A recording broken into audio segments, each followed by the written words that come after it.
पटना से बड़ी खबर बताते हैं। 29 अप्रैल को सम्राट कैबिनेट की बैठक में बड़ा फैसला लिया जा सकता है।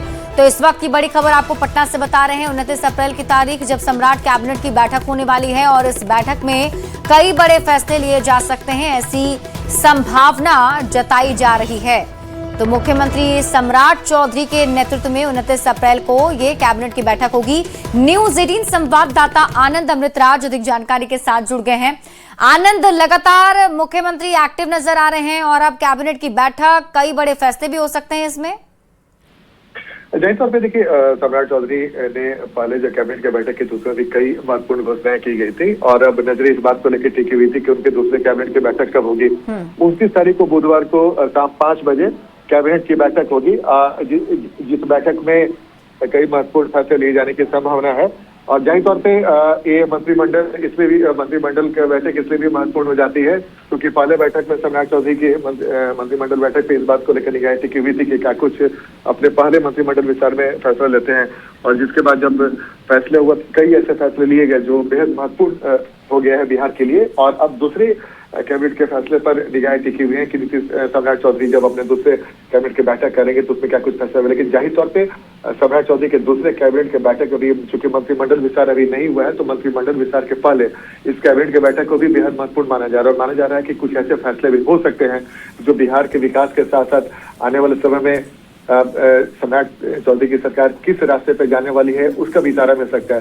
जाहिर तौर पर सम्राट चौधरी ने अपने पहले कैबिनेट की बैठक में साफ इरादा कर दिया था कि बिहार में निवेश कैसे बड़े पैमाने पर है, बिहार का विकास कैसे तेज गति से हो और लोगों को सुविधाएं ज्यादा से ज्यादा क्या मिले, उसके बारे में उन्होंने प्राथमिकता रखी थी। और अब उनकी दूसरी कैबिनेट की बैठक में भी नजर इसी बात को लेकर टिकी रहेगी कि उन्होंने जो कहा है कि आने वाले 5 लाख करोड़ के निवेश की जो बात उन्होंने कही है बिहार की जनता से, तो उनकी पूरी कोशिश हो गई कि निवेश ज्यादा से ज्यादा कैसे आए और साथ में बिहार में इंडस्ट्री का जाल कैसे बिछे और साथ में जो 11 टाउनशिप बनाने की घोषणा की है उसके जरिए कैसे निवेश है। इन तमाम मुद्दों पर निगाह रहेगी। और जाहिर तौर पर दूसरी कैबिनेट की बैठक में भी इसी बात को लेकर निगाह टिकी रहेगी कि सम्राट चौधरी अपने आने वाले कैबिनेट की बैठक में क्या कुछ फैसला लेते हैं जो बिहार के विकास के लिए महत्वपूर्ण हो सकता है।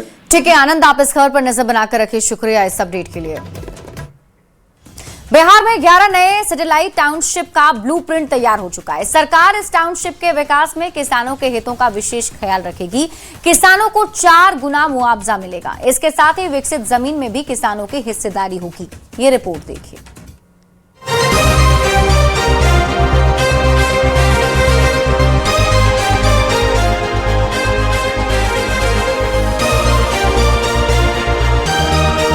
बिहार के शहर अब देश के बड़े शहरों से मुकाबला करेंगे। बिहार के शहरों में हर वो अत्याधुनिक सुविधा होगी जो देश के नामचीन शहरों में मौजूद है। बिहार के नए सीएम सम्राट चौधरी ने कैबिनेट की बैठक में 11 नए सैटेलाइट टाउनशिप विकसित करने को मंजूरी दी है। सरकार 11 जगहों पर नए आधुनिक शहर बसाने जा रही है। सैटेलाइट टाउनशिप कैसे विकसित होगा, अब इसका ब्लूप्रिंट भी सामने आ गया है। इस योजना को लेकर नगर विकास विभाग के प्रधान सचिव विनय कुमार ने बड़ी जानकारी दी। टाउनशिप के लिए जमीन अधिग्रहण पारदर्शी तरीके से किया जाएगा। किसानों के हितों का विशेष ध्यान रखा जाएगा। किसानों को जमीन के बदले बाजार दर का 4 गुना तक मुआवजा दिया जाएगा। किसानों को विकसित जमीन में भी हिस्सा मिलेगा। किसानों की कुल जमीन का करीब 55% हिस्सा डेवलप करके वापस दिया जाएगा। यानी किसान इस प्रोजेक्ट के शेयर होल्डर भी बनेंगे। हर टाउनशिप में निवेश आकर्षित करने और रोजगार बढ़ाने पर जोर दिया जाएगा। कमजोर वर्ग के लिए 5% जमीन आरक्षित रखने का भी इसमें प्रावधान है। हर किसान जिसकी जमीन टाउनशिप्स के लिए आ रही है, उनमें से किसी को भी भूमिहीन नहीं होना पड़े। हम नए टाउनशिप्स का विकास लैंड पूलिंग के माध्यम से मोस्टली करना चाहते हैं। मुख्य बात यह है कि जब टाउन प्लानिंग स्कीम में किसान अपनी जमीन देंगे तो कम से कम 55% जमीन हम उनको वापस करेंगे डेवलप करके। पहली बात है कि जो किसान हैं उनको हम शेयर होल्डर्स बना रहे हैं इस डेवलपमेंट में, उनको हम वंचित नहीं करें, किसी को भी भूमिहीन हम नहीं करेंगे। नंबर 1। नंबर 2, जो भूमि का अप्रिसिएशन होगा उसका वो हक उनको मिलेगा। सरकार ने सैटेलाइट टाउनशिप को लेकर इन जगहों पर अभी से ही जमीन की खरीद बिक्री पर रोक लगा दी है।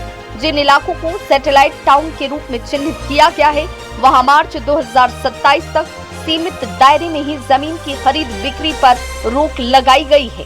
सरकार इस साल अक्टूबर-नवंबर तक इन सैटेलाइट टाउनशिप का ड्राफ्ट प्लान जारी करेगी। बिहार के विकास मॉडल में ये बड़ा बदलाव माना जा रहा है। न्यूज़ 18 के लिए पटना से रवि एस नारायण की रिपोर्ट।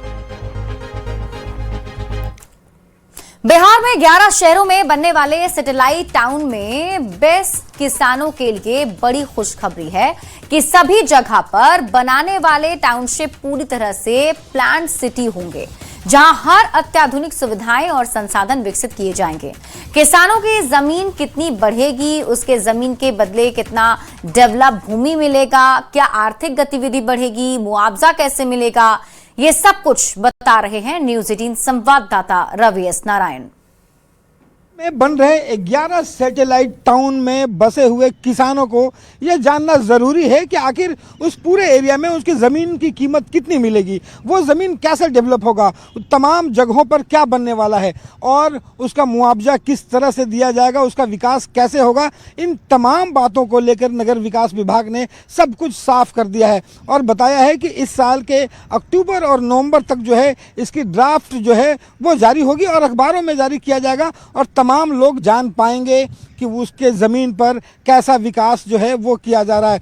यहाँ पे नगर विकास विभाग ने बताया है कि जो भी ज़मीन किसानों से ली जाएगी उस पूरे ज़मीन में डेवलप करके उस टाउनशिप में उसका 55% जो है वो लौटा दिया जाएगा। जी हाँ, अगर आपके पास आज अगर 10 कट्ठा का ज़मीन है तो आप उसके लगभग पूरा के पूरा इलाके को अगर डेवलप करके 5.5 कट्ठा से ज़्यादा ज़मीन जो है आपको वापस कर दी जाएगी। बताया गया है कि यहाँ पे उसकी कीमत जो है वो लगभग 10 गुना तक जो है वो बढ़ जाएगी। किसी शहरों में जो है वो 20 गुना तक बढ़ सकती है। तो ये सबसे बड़ा फ़ायदा है। आपको बताते हैं कि यहाँ पे जो फैसला लिया गया है सरकार की तरफ से, उसमें कहा गया है कि किसी को भी ऐसा नहीं होगा कि पहले की तरह लॉटरी के सिस्टम की तरह जो है वो यहाँ पे ज़मीन ली जाएगी और किसी को भूमिहीन होना पड़ेगा, अधिग्रहण करना होगा।